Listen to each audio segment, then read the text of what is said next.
যুদ্ধবিরতির দাবিতে ইসরায়েলে বিক্ষোভ।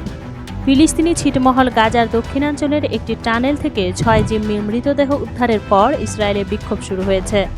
তেল আবিব এবং ইসরায়েলের অন্যান্য শহরে হাজার হাজার ইসরায়েলি যুদ্ধবিরতির চুক্তির দাবিতে রাস্তায় নেমে এসেছেন। এছাড়া ইসরায়েলের প্রধান শ্রমিক ইউনিয়নও গাজায় বন্দী মৃত্যুর ঘটনায় ধর্মঘটের ডাক দিয়েছে। আজ সোমবার এক প্রতিবেদনে এই তথ্য জানিয়েছে সংবাদ মাধ্যম আল জাজিরা।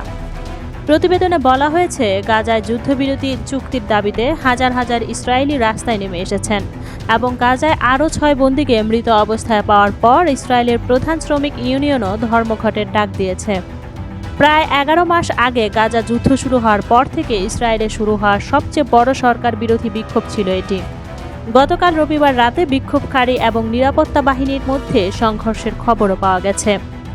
এদিকে ফিলিস্তিনের অবরুদ্ধ গাজা ভূখণ্ডে ইসরায়েলি বর্বর হামলায় আরও প্রায় অর্ধশত ফিলিস্তিনি নিহত হয়েছেন।